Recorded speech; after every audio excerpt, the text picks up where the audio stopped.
Hello and welcome to Guns and Gear. I want to have a little discussion with you sort of out of the norm of many of my videos, and that is talking about society a little bit, talking about individuals, talking about how we are progressing as a nation. I believe I'm going to title this video The American Rifleman. You know, when I look upon that term and I study our history, the American Rifleman is a revered term. It often embodies that citizen, that average person that with his rifle protected himself, his family, his community, and sometimes even his country. To me, it embodies many of the characteristics that we look to and appreciate. I think of the American Rifleman as that citizen, that good citizen, who places great importance in integrity and trying to do the right thing. You know, I love to read about our history, and I believe that it's important to understand history because we can see great things that people have done in the past. We can also see mistakes that were made along the way, and that knowledge itself will help us prevent maybe some of those mistakes in the future. But when I look at that American Rifleman, I see that average person that was willing to put others in front of themselves as far as importance. And that's a great quality. And it's a quality that you don't often see today. I see our society today putting great importance on self. Even sometimes before family or others. And I don't think that that's a good route for us to take. You see, I see this country still needs the American Rifleman. You know, they say you should never read to people when you're trying to talk to them. But I want to share with you a little excerpt from a column out of this gun magazine. It's actually called Combat Handguns. And it's the February 2013 edition, even though it's December 2012. But anyway, on the last page of the magazine, there is a section called The Gunsight Gossip, a Jeff Cooper retrospective. And this is often, actually in a couple of different of the gun magazines. Jeff Cooper was a very influential individual in the gun world.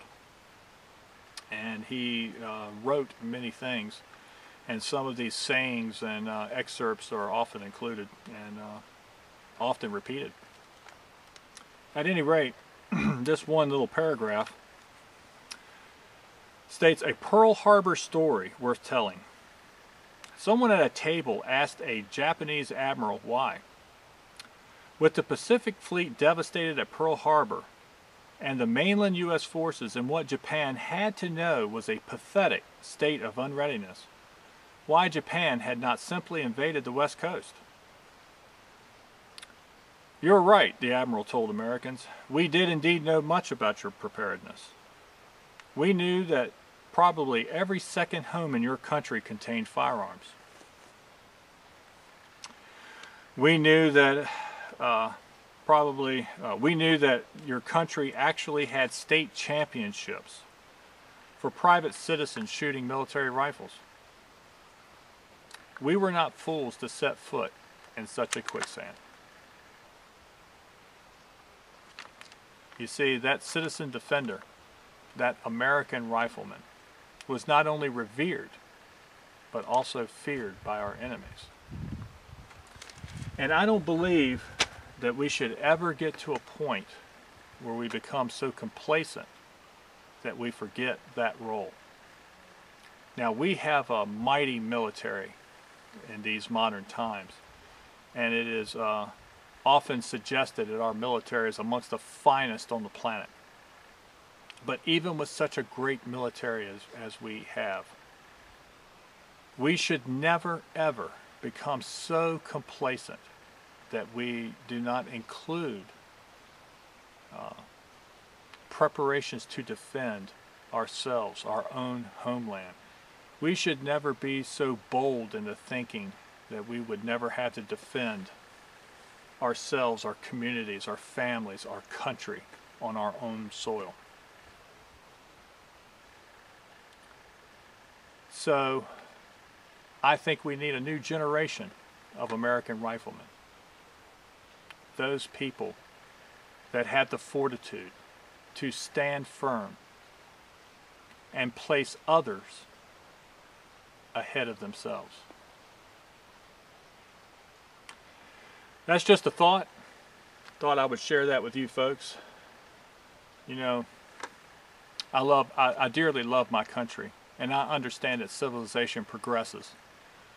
And sometimes we need to look at that progression and make decisions along the way. And I think we need to get away from much of what we see today and the importance of self, and remember some of those qualities that we have for so long thought well of, like integrity, selflessness, and service. Now, you don't have to be a police officer or join the military to be a good citizen. But I think you should strive to be that good citizen. And that includes the American Rifleman. Alright folks, thank you for watching my videos. I certainly enjoy it, making them, and I appreciate you folks watching them. At any rate, thank you again, and remember to shoot straight on the range and in life.